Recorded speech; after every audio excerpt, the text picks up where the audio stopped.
estavam no mundo, amou-os até o fim. Durante a ceia, tendo já o diabo posto no coração de Judas, filho de Simão Iscariotes, que traísse Jesus, sabendo este que o Pai tinha confiado tudo às suas mãos, e que ele tinha vindo de Deus e voltava para Deus, levantou-se da ceia, tirou a vestimenta de cima e, pegando uma toalha, cingiu-se com ela. Em seguida, Jesus pôs água numa bacia e começou a lavar os pés dos discípulos e enxugá-los com a toalha com que estava cingido. Quando se aproximou de Simão Pedro, este lhe perguntou: vai lavar os meus pés, Senhor? Jesus respondeu: o que eu faço, você não compreende agora, mas vai entender depois. Então Pedro disse: o Senhor nunca lavará os meus pés. Ao que Jesus respondeu: se eu não lavar, você não terá parte comigo. Então Pedro lhe pediu: Senhor, não somente os pés, mas também as mãos e a cabeça. Jesus respondeu: quem já se banhou não precisa lavar nada, a não ser os pés, pois quanto ao mais está todo limpo, e vocês estão limpos, mas não todos. Pois ele sabia quem era o traidor. Foi por isso que ele disse, nem todos estão limpos. Depois de lhes ter lavado os pés, Jesus pôs de novo as suas vestimentas e, voltando à mesa, perguntou-lhes: vocês compreendem o que eu lhes fiz? Vocês me chamam de mestre e de Senhor, e fazem bem, porque eu o sou. Ora, se eu, sendo Senhor e mestre, lavei os pés de vocês, também vocês devem lavar os pés uns dos outros, porque eu lhes dei o exemplo para que, como eu fiz, vocês façam também. Em verdade, lhes digo, que o servo não é maior do que o seu senhor, nem o enviado é maior do que aquele que o enviou. Se vocês sabem estas coisas, bem-aventurados serão se as praticarem. Não falo a respeito de todos vocês, pois eu conheço aqueles que escolhi, mas é para que se cumpra a Escritura: aquele que come do meu pão levantou contra mim o seu calcanhar. Até aqui. Vamos orar? Vamos orar? Pedir para que o Senhor nos desafie, através da palavra dEle. Pai, a Tua palavra ela é pura, santa e verdadeira, e é dela que nós precisamos. Deus, e nós temos um grande desafio hoje diante de nós, mais uma vez, nessa série tão importante que nós estamos tendo para a nossa comunidade, na forma de enxergarmos o que é viver igreja, na forma, ó Pai, de enxergarmos e praticar o amor um para com os outros, o relacionamento, a comunhão, a preservação da unidade que há no nosso meio. Ó Deus, e esse título de hoje, o serviço, ó Deus, ele é muito desafiador para nós. O serviço em amor, o serviço abnegado, ó Deus, que nos leva à verdadeira prática do que é ser igreja. Então, Senhor, nós precisamos do Teu Espírito, aplicando essa verdade no nosso coração e nos transformando, ó Pai, para que Cristo seja formado um pouco mais em nós e nós venhamos aprender realmente, um pouquinho mais hoje, sobre o que é o verdadeiro serviço. Em Cristo que nós oramos. Amém. Irmãos, uma pergunta para você. Quando você quer descobrir, a partir da Escritura, sobre qual é o DNA da igreja, ou seja, qual é a identidade da igreja, aquilo que forma a igreja, aquilo que caracteriza a igreja, qual é o texto que possivelmente você procuraria na Bíblia para descobrir sobre o DNA da igreja? Quem que gostaria de responder? Você, Milene? Não. Será que talvez seria Atos capítulo 2? Quando, no dia de Pentecostes, a igreja é inaugurada, Pedro prega, muitos são agregados à vida da igreja? Possivelmente seria, porque quando a gente quer saber o DNA de alguma coisa, a gente vai para o dia em que isso iniciou as suas atividades, podemos dizer assim, Mas, olha só, o caráter de uma instituição, ela não tende a nascer, ou o caráter, as características, né, que vão compor essa instituição, o DNA que dá origem a essa instituição, ela não tende a nascer ou a ser criado no dia em que ela abre as suas portas, por assim dizer, mas no dia em que o seu Criador, o seu fundador, estabeleceu os seus valores fundamentais. Ou seja, isso acontece muito antes dessa instituição ser aberta. Por isso que, para entender a essência, o DNA, aquilo que caracteriza fundamentalmente, né, a Igreja de Cristo Jesus, por isso que nós precisamos olhar para esse texto aqui. Porque é a partir desse texto, a partir de todo o discurso de Jesus no cenáculo, que vai até o capítulo 17 de João, tá? É aqui que nós encontramos a igreja sendo instituída, o DNA da igreja, as principais características da igreja sendo lançadas para que Atos capítulo 2, a partir daquele momento, então, a igreja fizesse todo o sentido de existir e para que existir. Então, aqui, meus irmãos, em João 13, nesse discurso de Jesus aqui no cenáculo, nós temos a última noite de Jesus com seus discípulos. Nós temos aqui a grande despedida do mestre dos seus alunos, né? Nós temos aqui esse intervalo de Jesus com seus discípulos e o momento que ele iria ser traído e o momento que ele iria ser crucificado, então. E é aqui, no cenáculo, onde nós encontramos Jesus através das palavras de Jesus e através da grande atitude de Jesus que nós temos aqui, é onde nós vemos o fundamento da igreja, as principais características da igreja sendo lançados. O que significa ser comunidade de Cristo Jesus. Então, se a igreja é o corpo de Cristo, é aqui que nós precisamos dar resposta sobre o que é ser igreja, essencialmente. E uma resposta muito clara que nós encontramos aqui, que ser igreja é servir. Ser igreja é servir uns aos outros, mas não é simplesmente o serviço como um ponto final em si mesmo. Não é aquele tipo de cumprimento de agenda que faz com que as nossas consciências fiquem aliviadas por eu cumprir a minha escala na igreja e eu fazer o que eu tenho, ou que tinha que ser feito. Não. Não é simplesmente o serviço pelo serviço, mas é um serviço acompanhado de amor. E isso vai muito além de sentimentos. Isso é uma questão de atitude, de uma escolha nossa de viver, de como ser igreja. E olhando para a atitude de Cristo aqui, nós vamos ter isso, como o que eu poderia dizer, descortinado talvez hoje diante dos nossos olhos. Mas não é nada que a gente não saiba também. Então, aqui nesse discurso de Jesus no cenáculo, que vai do capítulo 13 ao 17, se você puder depois, abra a Bíblia na sua casa, leia esse discurso do capítulo 13 ao capítulo 17. Aqui nós vamos encontrar, nesse discurso, Jesus usar a palavra mundo 40 vezes. E ele usa essa palavra mundo justamente isso, para diferenciar essa comunidade que Jesus estava iniciando agora, de todos os outros tipos de comunidades que nós temos no mundo. Então, quando Jesus diferencia a igreja do restante das comunidades do mundo, ele escolhe, meus irmãos, justamente o elemento que nós encontramos aqui.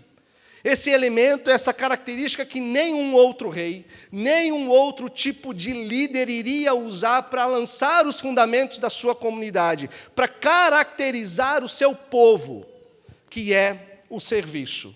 Jesus escolhe começar essa última noite, aquilo que nós conhecemos como a última ceia, começar o seu discurso, o seu ato de despedida, mostrando aquilo que iria caracterizar definitivamente a vida da comunidade que ele estava inaugurando, ou que seria inaugurado lá em Atos. A vida da igreja. Então, ele mostra aqui para a gente que o serviço está no centro da identidade da igreja, que o serviço não meramente pelo serviço, mas o serviço motivado pelo amor, pelo amor abnegado, pelo amor que não busca os seus próprios interesses, pelo amor que não busca a sua retribuição, pelo amor que não busca o reconhecimento, pelo amor que não busca o aplauso dos homens, mas o serviço motivado pelo amor abnegado, sem interesse nenhum. Essa é a marca definidora da verdadeira igreja de Cristo Jesus. Por isso que esse texto, nessa manhã, para a gente se faz muito importante. A gente refletir no serviço baseado no amor. Então, um primeiro ponto, a gente vai ver exatamente isso, o serviço como um ato de amor. E no segundo ponto, vai ser o serviço como um ato de imitação. Então, olha só, no verso 1, o texto diz assim: antes da festa da Páscoa, sabendo Jesus que era chegada a sua hora, de passar deste mundo para o Pai. Então, várias vezes no Evangelho de João, nós temos isso acontecendo, né? Perdão, irmãos, um passo antes, né? Aqui nós temos um momento em que esse ato de amor, de serviço, começa a acontecer. E Jesus diz para a gente que é antes da festa da Páscoa. Aí sim, conforme o relato de João, né, nos diz, várias vezes ele diz assim que ainda não era chegada a sua hora, né? Se você já leu o Evangelho de João, você já deve ter se deparado várias vezes com essa frase, que ainda não era chegada a sua hora. Hora do quê? A hora da sua crucificação, a hora do Filho ser glorificado, né? A hora do Pai ser reconhecido através do sacrifício do Filho, né? Então, conforme os evangelhos, a gente sabe que Jesus ele pede para que os seus discípulos eles vão à frente, eles preparem a refeição da Páscoa, eles encontrem aquele cenáculo, deixem tudo arrumadinho, e aí na quinta-feira, antes do pôr do sol, Jesus se assenta ali ao redor de uma mesa e participa dessa última ceia, dessa refeição de Páscoa com os seus discípulos. E Jesus sabe que agora, nas últimas 24 horas, o que vai acontecer com ele?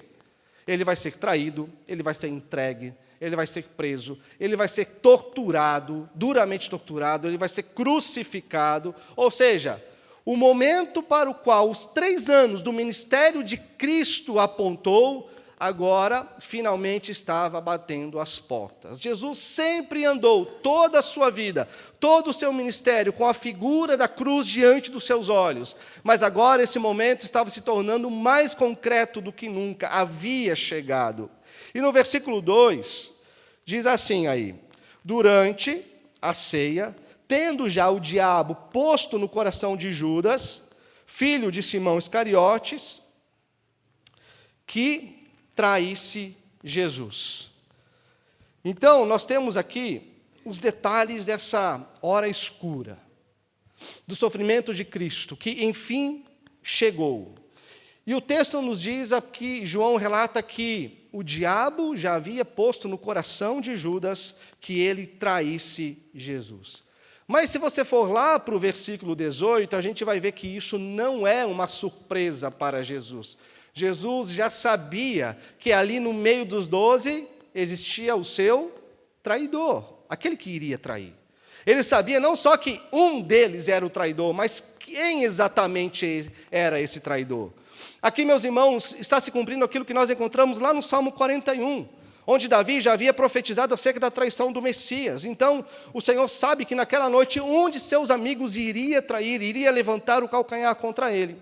Mas aí no versículo 3, também nos é dito que o Pai tudo confiou nas mãos de Jesus. Então, olha só, se coloque no lugar de Jesus, ou se imagine em uma cena parecida com essa de Jesus. Você, se assentado ao redor de uma mesa, com os melhores amigos da sua vida, mas você tem a consciência de que um daqueles amigos que estão sentados ali com você ao redor dessa mesa, participando de uma das refeições mais importantes da sua vida, um desses que está ali, partilhando da mesa, que mesa significa intimidade, comunhão, relacionamento, amizade profunda, né? E você tem a consciência de que um desses seus amigos vai te trair, vai te entregar para você ser morto de uma forma cruel. E você também sabe que você tem todo o poder, assim como Jesus. Você sabe que você também tem todo o poder para você fazer aquilo que você quiser. Você poderia apenas conclamar algo, ou estalar o seu dedo, e fazer o que você quisesse com aquele que estava ali prestes a trair. O que você faria? É tentador, né? Por muito menos, meus irmãos, por muito menos, a gente deixa de falar com os nossos irmãos. Por muito menos, muitos abandonam a sua própria igreja. Por muito menos, meus irmãos, muitos abandonam o ministério. Por muito menos, meus irmãos, muitos deixam de estar com pessoas que antes dizia amar. Por muito menos, meus irmãos, a gente levantaria daquela mesa, a gente jogaria na cara toda a traição que aquele nosso amigo estava prestes a realizar contra a gente falaria um monte de besteira, viraria as costas e sairia dali. Não é verdade? E talvez, se a gente tivesse o poder que Cristo tem, a gente estalaria o nosso dedo e faria aquela criatura pegar fogo automaticamente. Não é? Por muito menos a gente faria isso. Surpreendentemente, o que nós encontramos no versículo 4? Jesus também, ele faz como a gente faria. Ele se levanta, mas ele tira a capa. E ao invés de revelar Judas, ao invés de consumir com Judas, dar cabo à vida de Judas, o que Jesus faz? Ele levanta da mesa, tira sua capa, pega uma toalha, amarra na cintura. Jesus, ele se veste como um escravo. Ele pega a bacia, enche de água, e ele começa a lavar os pés dos seus discípulos, que entre eles está o seu traidor. Irmãos, aquele homem que existindo na forma de Deus, como diz Paulo lá em Filipenses 2, que existindo em forma de Deus, não o considerou que o ser igual a Deus era algo em que ele deveria se apegar, mas ele se esvazia, ele assume a forma do quê? De servo. Ele assume a forma de servo. Essa forma que começou lá na manjedoura e que vem se caracterizando por toda a vida e ministério de Jesus, se faz presente agora nesse Deus Criador, sustentador de todo o universo, amarrando uma toalha na sua cintura, pegando uma bacia, enchendo de água, lavando os pés daqueles homens, que somente esse serviço era destinado ao escravo mais baixo da casa do seu senhor.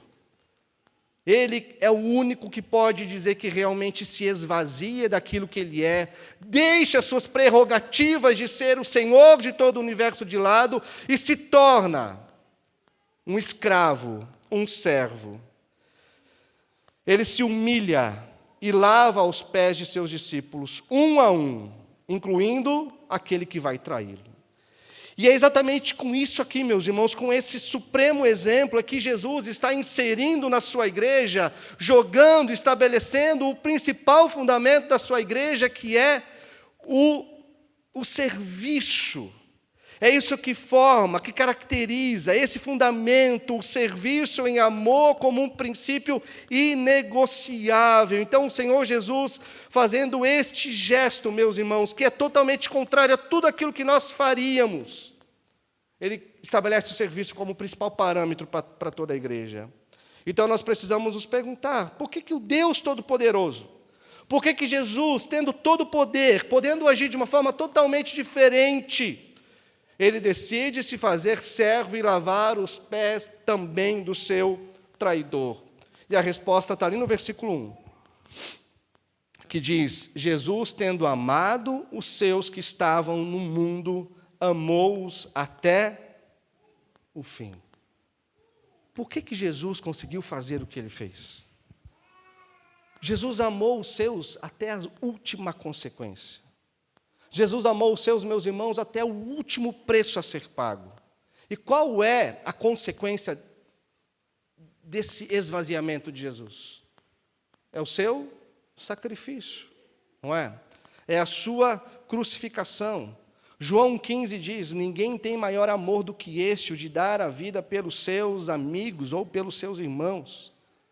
Meus irmãos, eu sei que vai parecer exagero, né, para a nossa mentalidade do século XXI, altamente disposta a consumir, a reter e não doar, não repartir, né? Mas ao todo tempo estar avaliando as coisas que estão acontecendo segundo os padrões que nós estabelecemos, né? Segundo as características que nós colocamos e que precisam atender aos nossos requisitos. Eu sei, quando a gente olha para um texto desse aqui, que lança o fundamento, o DNA da igreja, tendo a principal característica como serviço, mas não qualquer serviço, mas um serviço que vai até as últimas consequências. Um serviço de amor abnegado a ponto de dar a sua própria vida pelos seus irmãos. E não, isso aqui não é uma hipérbole, não é um tipo de exagero. É exatamente esse requisito que nós encontramos no texto para que a igreja de Cristo seja uma igreja verdadeiramente de Cristo. Para que essa igreja seja uma igreja que verdadeiramente ama o seu Senhor e não se coloca acima dele, como aquela que tem que ser servida por ele, mas aquela que quer sim, diante do DNA desse serviço de amor abnegado, glorificar o seu mestre e Senhor por aquilo que ela faz em total entrega. Então, meus irmãos, esse serviço sacrificial ele só pode acontecer quando um amor profundo realmente surge no nosso meio.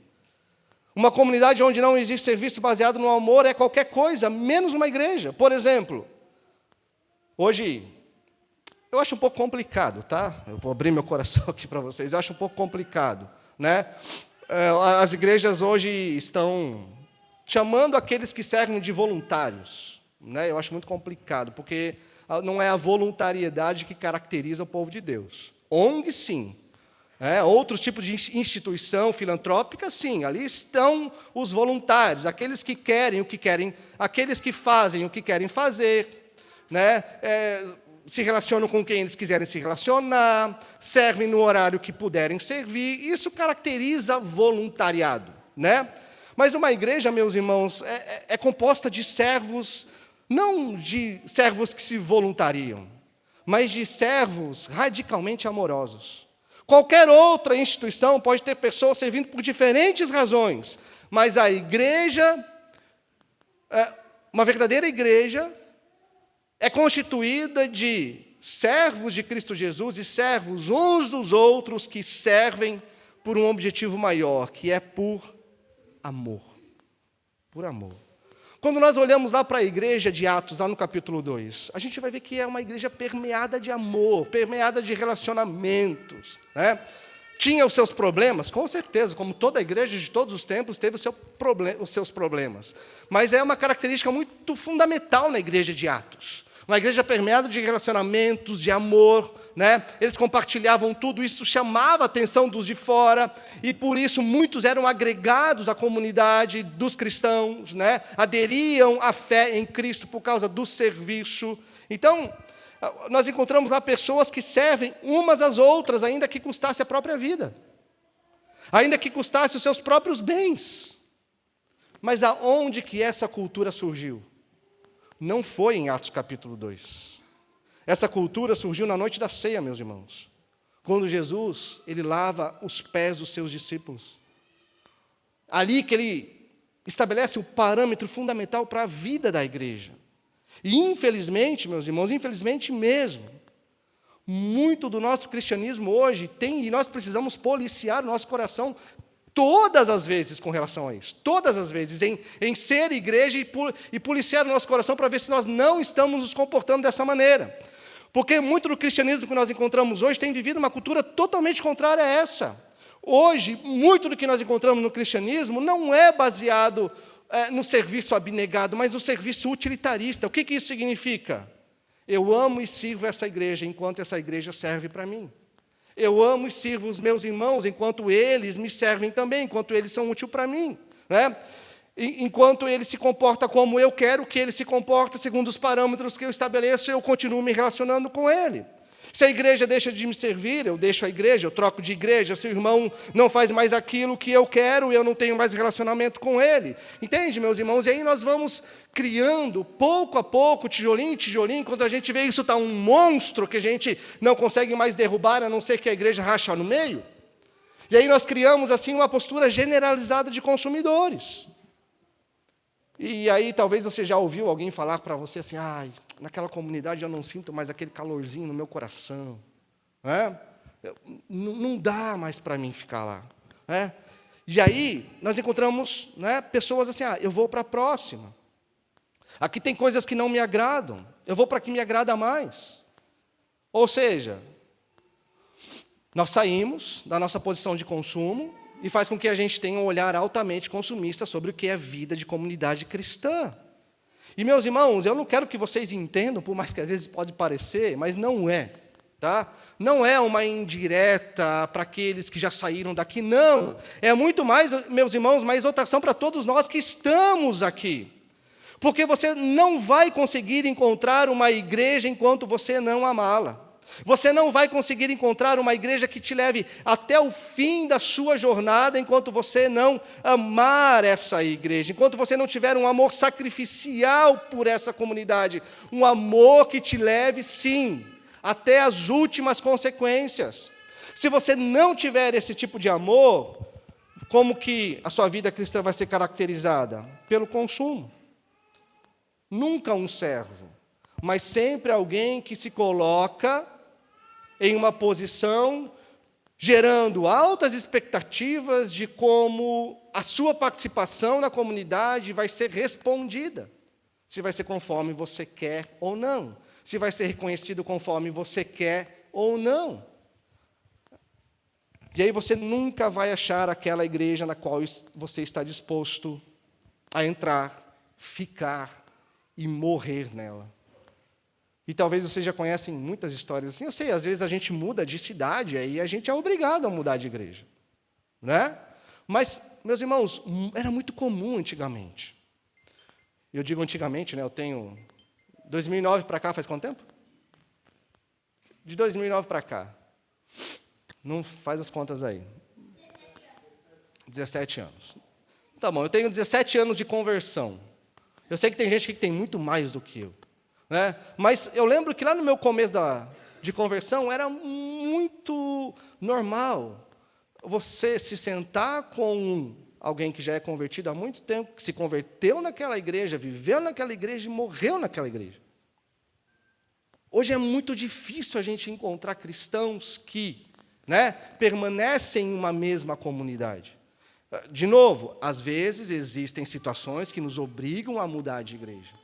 Um desvio doutrinário que a gente não consegue mais frequentar.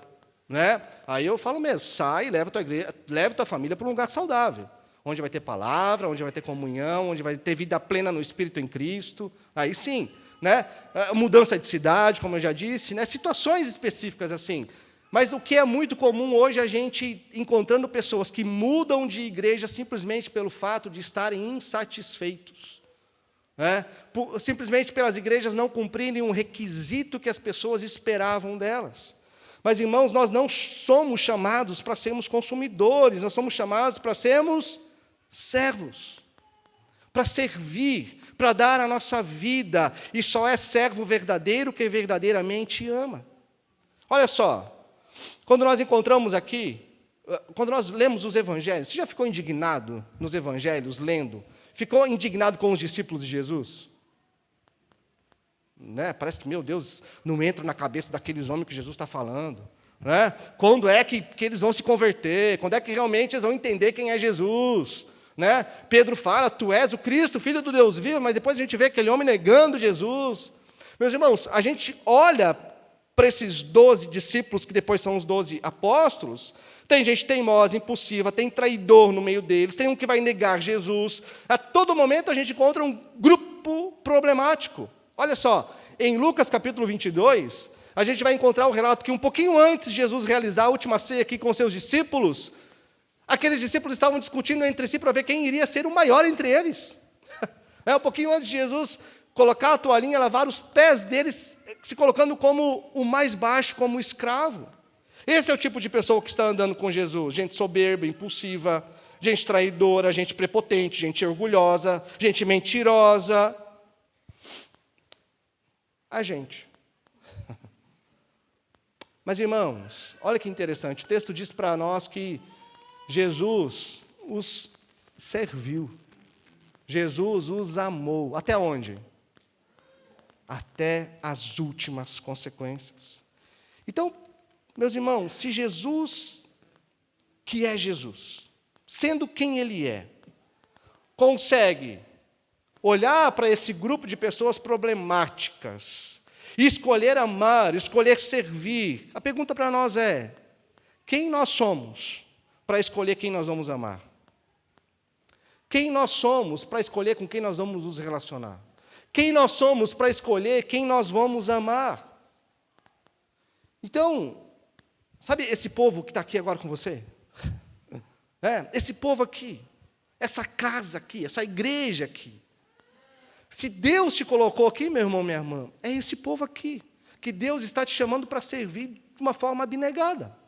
Que Deus está te chamando para amar, para se relacionar, para ter comunhão, para que o teu Cristo encontre o Cristo do outro, e nisso o Cristo seja glorificado. Não que sejam vários Cristos, né, vocês me entenderam, é o mesmo Cristo em nós, e nós nos encontramos e nos edificamos na comunhão com esse mesmo Cristo, que nos amou, sabendo que nós ainda iríamos envergonhar o seu nome, sabendo que nós ainda iríamos pecar contra Ele, mas se entregou, nos serviu até as últimas consequências, para que hoje nós fôssemos esse povo amado e perdoado e remido por Ele. Então, meu irmão, minha irmã, sirva esse povo. Sirva esse povo. Ame esse povo. Não tentemos inventar justificativas. Eu gosto de falar muito isso, né? Se a gente for pôr justificativa, fazer uma lista de tudo aquilo que nós temos para não servir uns aos outros, a gente vai ter motivo de sobra. Mas nós temos um motivo principal. Cristo nos amou, Cristo nos serviu até as últimas consequências, esse Cristo que nos faz família. Então a gente tem que parar de usar desculpas e justificativas para não servirmos uns aos outros, e servir como Cristo amou e serviu. Então nós não podemos ficar, meus irmãos, lambendo as nossas feridas. Às vezes a gente não serve porque a gente fica lembrando das nossas dores, usando um tipo de ótica, de filtro errado para o nosso relacionamento com a igreja. Jesus, Ele não ficou lambendo as suas feridas, e Ele estava ali, prestes a realizar o seu ápice de serviço na cruz, mesmo sabendo por aquilo que Ele iria passar, Ele iria ser traído. Então nós precisamos deixar de ser consumidores para sermos servos. O nosso lugar não é somente na mesa, mas é também amarrando a toalha na cintura, servindo aos nossos irmãos. Nós temos áreas aqui na igreja que precisam? Bastante. Bastante. É só você levantar a mão aí que a gente já te encaixa em algum lugar. É só você levantar a mão aí que a gente já acha um lugar para você. Tem bastante. Então, procure um lugar onde tenha necessidade. Você vai ver os defeitos daquele ministério? Com certeza. Você vai ver os defeitos daquele ministério, os problemas daquele ministério? Com certeza. Você vai ver os defeitos das pessoas que servem naquele ministério? Com certeza. E se você parar, irmãos, e aqui fica a sugestão, para a gente, e se a gente parar de olhar para os defeitos dos nossos irmãos e começar a olhar para os pés sujos deles? E a gente lavar os pés sujos deles, Eu tenho certeza que essa nossa tentação de tentar sempre olhar para a igreja e encontrar os seus problemas iria terminar. Então, quando nós olhamos para os nossos irmãos e nos vemos como servos dos nossos irmãos, nós passamos a amar a igreja local com todos os seus defeitos. Passamos a amar os nossos irmãos com todos os seus problemas, até as últimas consequências. Aí nós poderemos falar, como Paulo fala lá em 2 Coríntios 4, eu me tornei escravo de vocês por amor de Cristo Jesus. Então, a grande questão é que ninguém que é envolvido profundamente com o serviço de amor abnegado dentro da comunidade cristã, para a comunidade e para o bem dos seus irmãos, ninguém que é envolvido profundamente com isso, por mais que veja os problemas, a gente não vai focar nos problemas, meus irmãos. A gente vai focar na glória de Cristo e no bem que nós estamos fazendo uns aos outros à medida que nós servimos uns aos outros, à medida que nós aprendemos a amar uns aos outros. Mas o segundo ponto, então, o serviço não é apenas um ato de amor, é também um ato de imitação. Olha o verso 6. Então o texto diz que quando Jesus se aproximou de Simão Pedro, este lhe perguntou: vai lavar os meus pés, Senhor?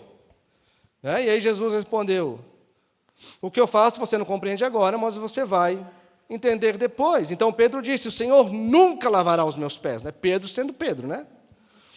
Ao que Jesus respondeu: se eu não lavar, você não terá parte comigo. Então Pedro, sendo Pedro de novo, lhe pediu: Senhor, então não lava somente os pés, então lava tudo, né?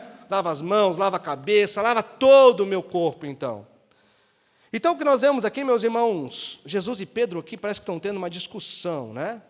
Pedro sendo esse cara sempre impulsivo, e aí de repente, Pedro sendo Pedro, ele vê um mestre dele se ajoelhando diante dele, assumindo a forma do pior escravo da casa, aquele que lavava os pés sujos de quem chegava ali. E ele olha para Jesus, ele fica indignado, então ele diz: não, Senhor, os meus pés não. Mas perceba que Jesus não repreende Pedro. Ele não diz para Pedro assim: não, Pedro, você está errado. Porque, meus irmãos, em certo nível, o que Pedro fala aqui está certo. Jesus, ele é realmente superior.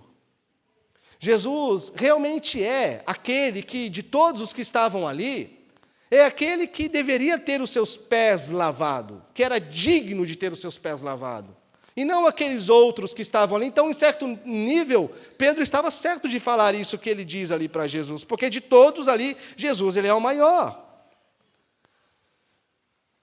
E embora Pedro esteja certo em reconhecer a grandeza de Jesus, mas a atitude dele precisa acender em nós um alerta.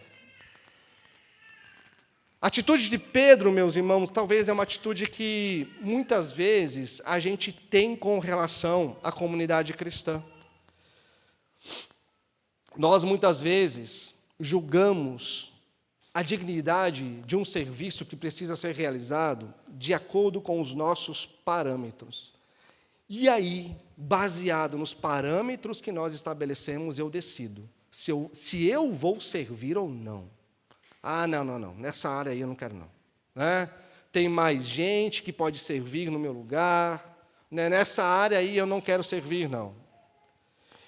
Se a gente pensar na nossa realidade, quantas vezes você já percebeu talvez uma necessidade na igreja, uma necessidade talvez na vida de um de seus irmãos, que você deixou de servir e disse: não, o meu dom não é esse. Saber o dom que nós recebemos de Deus é importante? É. Mas, irmãos, mais do que isso, mais importante do que saber o dom que nós recebemos de Deus, sabe qual que é o dom que todo cristão recebe do Senhor? É o dom do serviço. Por isso, que mais importante do que o dom que você tem, é onde Deus está colocando você para trabalhar. Você pode ter o dom do ensino, e você pode atuar com o dom de ensino na igreja. Mas, por exemplo, está precisando de alguém no estacionamento. Você tendo o dom de ensino, você pode ajudar no estacionamento. Não é verdade? Você pode ter o dom da pregação, da profecia, mas se o seu irmão está precisando de você no hospital, é lá no hospital que você precisa estar. Se você acredita que tem o dom da liderança, mas você olha para o lado e você encontra um irmão com o pé sujo, você é lavando os pés do seu irmão que você precisa começar. Então, meus irmãos, mais do que os nossos dons, nós precisamos parar de esperar o momento propício, a vaga ideal, o lugar onde nós vamos nos encaixar, né? O momento propício da nossa vida, nós deveríamos olhar para as necessidades da igreja, olhar para as necessidades dos nossos irmãos e fazer o quê? Simplesmente servir. Simplesmente fazer o que precisa ser feito. Qualquer um ali na ceia poderia ter parado, ter colocado a toalhinha na cintura, pego a bacia com água e lavado os pés dos discípulos. Mas por que Jesus exatamente fez isso? Porque tinha uma necessidade, ele fez aquilo que deveria ter sido feito. Então, meus irmãos, se temos necessidade, nós temos que servir, nós temos que trabalhar. E aí, então, quando Jesus termina esse ato simbólico, né, no versículo 12, nós vemos que Jesus, então, ele volta para a mesa, ele coloca a sua capa, se senta na mesa e começa a explicar aos discípulos tudo o que ele fez. Olha do verso 12 ao 15. Depois de ter lavado os pés, Jesus pôs de novo as suas vestimentas. Voltando à mesa, perguntou-lhes: vocês compreendem o que eu lhes fiz? Vocês me chamam de mestre e de senhor, e fazem bem, porque eu sou. Ora, se eu, sendo senhor e mestre, lavei os pés de vocês, também vocês devem lavar os pés uns dos outros. Porque eu lhes dei o exemplo, para que, como eu fiz, vocês também façam. O verso 16 também: em verdade, lhes digo que o servo não é maior do que o seu senhor, nem o enviado é maior do que aquele que o enviou. Então Jesus está dizendo: olha, vocês percebem o que eu fiz, mesmo sendo quem eu sou? Se eu, sendo quem eu sou, eu fiz o que fiz, então vocês, sendo quem vocês são, vocês também devem fazer. Portanto, vão lá, me imitem, façam o mesmo, sirvam uns aos outros, sigam o meu exemplo. O que Jesus está dizendo, meus irmãos? Ele não está dizendo que propriamente nós precisamos lavar os pés dos nossos irmãos. E se isso acontecer, pastor? Amém. Né? Desde que isso seja um ato realmente verdadeiro, de humildade verdadeira, amém, é um belo ato, né? Mas nós devemos imitá-lo no serviço. Nós devemos abandonar qualquer noção de dignidade própria que temos. Por que nós temos que fazer isso? Porque quando nós olhamos para Cristo, à luz da atitude dele, o único entre nós que teria dignidade suficiente para não fazer aquilo, ele se rebaixa e faz aquilo. Então, à luz daquilo que Jesus fez, meus irmãos, nós não podemos nos reputar como dignos demais para realizar atos de serviço abnegados em favor dos nossos irmãos. Então, agora, imitando Jesus, olhando para isso, sendo encorajados a imitar Jesus, então nós precisamos abandonar as nossas noções de dignidade e imitarmos, servir os nossos irmãos sem restrição. Ser cristão é ser imitador de Cristo. Ser cristão significa um pequeno Cristo. Então, façamos como Cristo fez. Quando nós olhamos para esse cenário, né, nós vemos tudo que João narra aqui para a gente pensa na imitação de Cristo, então nós podemos dizer que se você não serve, talvez você não entendeu realmente o que a sua profissão de fé significa. Ser cristão, meus irmãos, é ser como uma vela. É ser como uma vela. Quando que a vela ela passa a iluminar mais? À medida que ela queima, à medida que ela se gasta, né? Quando que nós começamos a brilhar mais a luz de Cristo em nós? À medida que nós queimamos uns pelos outros, né? À medida que nós nos desgastamos uns pelos outros. E que brilho é esse, se não o caráter de Cristo sendo forjado em nós? Que brilho é esse, se não o evangelho que nós anunciamos? Que brilho é esse, se não o evangelho que brilha mais forte diante do serviço do povo de Deus? Então, algo que não pode nos passar despercebido aqui também no ato de Jesus, é que ele não lava somente os pés daqueles que lhe pertenciam, mas tem um ali também que não era dele. Jesus disse: olha, vocês todos já estão lavados, menos um. Mas Jesus também lava o pé daquele, ou os pés daquele. Então isso nos mostra, meus irmãos, que nós servimos sim aos de dentro, mas também que nós servimos aos de fora. E quando nós nos desgastamos pelos de dentro, mas também pelos de fora, nós queimamos, nós nos desgastamos, mas quem que aparece? o brilho de Cristo, o caráter de Cristo, o serviço de Cristo. Então, no verso 16, ele diz, né? Em verdade, lhes digo que o servo não é maior do que o seu senhor, nem o enviado é maior do que aquele que o enviou. O que acontece, né? Para terminar, o que acontece quando nós estabelecemos parâmetros para servir? O que acontece quando nós falamos aquelas justificativas que sempre parecem tão plausíveis e que são as mais costumeiras no meio do povo de Deus? Eu não vou servir, aqui não é a minha área. Não, eu não vou servir, tem outras pessoas que podem servir nesse lugar. Não, eu não vou servir porque agora não é o meu momento de servir. Percebem, irmãos? Pode parecer humilde, pode parecer uma desculpa simples, mas se tem necessidade, qual que deveria ser a nossa posição diante da necessidade? Servir. E se nós não servimos, nós estamos nos considerando maior do que o nosso mestre. E nós somos maior do que o nosso mestre? Então, qual é a nossa justificativa para não servir aonde tem necessidade? Só se a gente for melhor do que Jesus. Só se a gente for mais digno do que Jesus. Por isso, irmãos, cuidemos com os nossos parâmetros, cuidemos com as nossas exigências, porque o nosso chamado não é para estabelecer parâmetros, é para nos colocar aos pés dos nossos irmãos e servir uns aos outros naquilo que é necessário. Então perceba que o serviço em amor está no centro da identidade da igreja que Jesus fundou, está no DNA da igreja. O serviço sacrificial, baseado, motivado pelo amor, que é o que nos define. O que nós encontramos nessa mesa que nós vamos participar? Serviço. Serviço do nosso Senhor, do nosso Mestre, que se entregou até as últimas consequências. Sabendo tudo aquilo que nós faríamos, pecaríamos, erraríamos, né?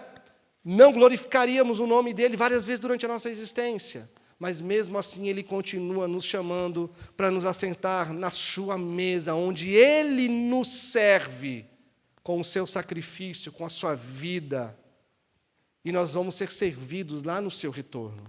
Então, concluindo, meus irmãos, a grande questão é fácil viver assim? Não, a gente sabe que não. Mas tenha isso como consciência. Para a gente viver assim como comunidade, meus irmãos, não depende do nosso esforço pessoal. Não depende da nossa disciplina rígida, porque ninguém consegue amar até o fim na força do próprio braço. Vai ali em João 15:5, e ali nós vamos terminar. João 15:5. O que diz ali? João 15:5. Eu sou a videira, vocês são os ramos. Sem mim, vocês nada podem fazer. Nós podemos viver tudo isso aqui que a gente viu a partir de João capítulo 3, nós podemos viver? Podemos, mas na força do nosso próprio braço? Não. Como? Nós precisamos estar aonde? Em Cristo, enxertados na videira. Então, um alerta é, talvez se você não serve e não sente o desejo de servir, você precisa se perguntar se você primeiro está enxertado na videira, que é de onde vem toda a seiva que nós precisamos para gerar em nós esse fruto do amor abnegado e do serviço um entre os outros. E qual a consequência, meus irmãos, se nós estamos unidos nessa videira? É impossível estar unido à videira e não frutificar em serviço. É impossível. Então, se você não tem servido de forma alguma, não olhe para esse exemplo de Jesus apenas como um exemplo moral para a sua vida, tá? Mas veja que esse exemplo, para você, na manhã de hoje, mude a sua disposição. Mude a disposição do coração, mude a sua forma de enxergar a vida cristã, para que a partir de hoje você sirva como Cristo serviu. e que no cerne, no DNA da nossa comunidade, meus irmãos, esteja sempre essa disposição profunda de lavar os pés uns dos outros, amém? De servirmos uns aos outros de forma totalmente abnegada, né? Como desse serviço que nós vamos participar agora, tá? Pode chamar as crianças lá, Guedeline, Júlio, né? O